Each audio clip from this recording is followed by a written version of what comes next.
राम राम। ये जो जोड़ी है जो आपके सामने बैठी है, ये जोड़ी और जो हुड्डा साहब के उदय भान जी की, आज पूरा प्रदेश, हरियाणा प्रदेश इनकी तरफ देख रहा है। ये करिश्माई जोड़ी है। आज सबसे पहले मैं आपको बधाई देना चाहता हूं। जिस बड़ी संख्या में आप आए, जिस भावना से आप आए हो, हमने देखा चारों तरफ पूरे होडल में एक एक सड़क पे जिस तरीके से जो जाम दिखाई दे रहा था। आज की ये जनसभा ये प्रतीक है कि होडल ने भी परिवर्तन का मन बना लिया है। आपने हमारा हौसला बढ़ाया, आपने हमें आशीर्वाद दिया है, मैं आपका धन्यवाद करता हूं। ये चुनाव का बिगुल बज चुका है। 6 महीने बाद हरियाणा में चुनाव होगा। जब सरकार के 10 साल हो जाएं, 10 साल की सरकार के बाद जनता का तोल के विचार करके फैसला करने का समय आता है। किसी भी सरकार के 2 काम होते हैं, विकास कार्य करना, काम करने, और जनता का मान सम्मान करना। मैं पूछना चाहता हूं आपसे, इन 10 वर्ष में खट्टर सरकार ने होडल का, छत्तीस बिरादरी का आपसे आपकी जन सुनवाई करी है, आपका मान सम्मान किया इन 10 वर्षों में? कोई कह रहा है आए नहीं, कोई कह रहा है जी एक बार आए 10 साल में। कितने इस इलाके का दर्द उनके दिल में होगा। 10 साल मुख्यमंत्री रहे हरियाणा में, ना यहाँ के विकास कार्य कराए, ना इनका मान सम्मान किया। 10 साल आपने बहुत सारा टाइम दे दिया इनको। ये सरकार बड़े आशाओं के साथ लोगों ने बनाई थी, मगर इस सरकार ने हरियाणा का बहुत नुकसान कर दिया। 10 साल की इस सरकार में जो हरियाणा प्रदेश देश में विकास दर में नंबर 1 था, प्रति व्यक्ति आय में नंबर 1 था, प्रति व्यक्ति निवेश में नंबर 1 था। 2014 से पहले हुड्डा साहब के नेतृत्व वाली कांग्रेस पार्टी की सरकार में खेल खिलाड़ियों के मान सम्मान में हम नंबर 1 थे, किसान के कल्याणकारी फैसलों में नंबर 1 थे, गरीब की कल्याणकारी योजनाओं में देश में हरियाणा का नाम था, आपस में भाईचारे में देश में हरियाणा की मिसाल दी जाती थी, कानून व्यवस्था में देश में हरियाणा का उदाहरण दिया जाता था। आज वो प्रदेश 10 वर्ष के बाद इस खट्टर दुष्यंत सरकार में हरियाणा विकास दर में तो 17वें नंबर पे आ गया। ये भाजपा की केंद्र सरकार बता रही है। और देश में नंबर 1 पहुंच गया तो बेरोजगारी में देश में नंबर 1 पहुंच गया हरियाणा, महंगाई में देश में नंबर 1 पहुंच गया हरियाणा, कानून व्यवस्था की विफलता में नंबर 1 पहुंच गया हरियाणा। इतनी बड़ी विफलता इस सरकार की है जिसका उदाहरण दिया जाएगा दिल्ली की 3 तरफ बसा हुआ हरियाणा, लेकिन देश में सबसे ज्यादा बेरोजगारी, ना तो निवेश हुआ, ना उद्योग आए, ना प्राइवेट क्षेत्र के अंदर रोजगार, ना सरकारी नौकरी। जो सरकारी नौकरी 5 साल तक कोई निकाली नहीं, आखिरी साल में तो आखिरी 2-4 महीने में निकालते हैं ग्रुप CD की, जैसे 2019 में निकाली, केवल चुनाव में वोट लेने के लिए, नौजवानों को रोजगार देने के लिए नहीं। जितनी नौकरी निकली या तो भर्ती घोटालों की भेंट चढ़ गई। 30 बार हरियाणा पेपर लीक हुए, फिर भी एक आधी कोई लिस्ट आई तो हरियाणा से ज्यादा हरियाणा के बाहर के नौजवानों को उसमें अवसर मिला।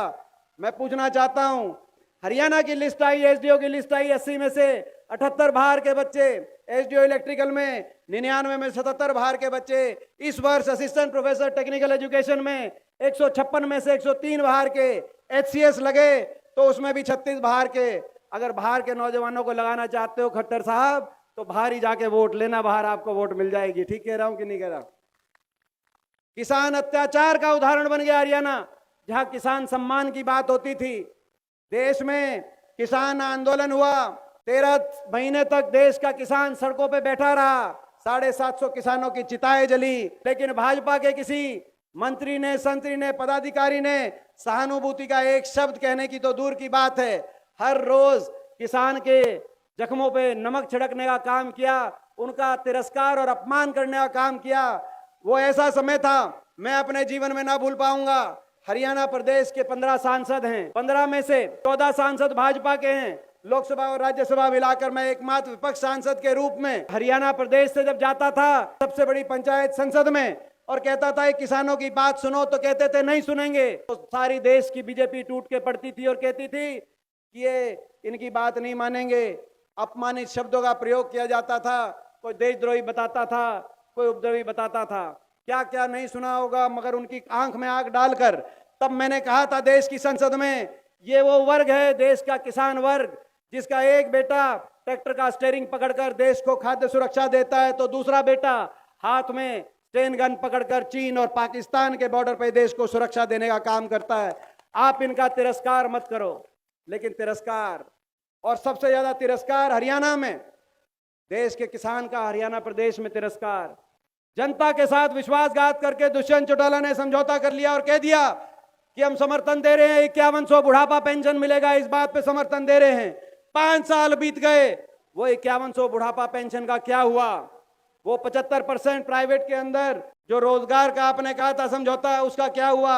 ना 5100 बुढ़ापा पेंशन का समझौता था, ना 75% प्राइवेट में हरियाणा के नौजवानों को रिजर्वेशन का समझौता था। केवल भ्रष्टाचार का समझौता था, अपनी भ्रष्टाचार की फाइलों को बंद कराने का समझौता था। अपने लिए तो समझौता कर लिया। मैं चुनौती देता हूं जेजेपी पार्टी को, चुनौती देता हूं जजपा को, 10 की 10 सीट उनकी जहां से हैं, उस हर सीट पर मैं होके आया हूं। और आज होडल की इस पावन धरा से चुनौती देता हूं, आ जाना मैदान में, एक सीट से भी जमानत नहीं बचेगी। आपकी इस विश्वासघात का बदला हरियाणा के लोग लेने को तैयार हैं। कि ये जो बदलाव है, जिस बदलाव की गूंज यहां सुनाई दे रही है, ये हरियाणा को दोबारा देश के पटल पर विकास में सबसे आगे लेके जाएगी। आपका आश्वासन है, खुशहाली लेके आएगा।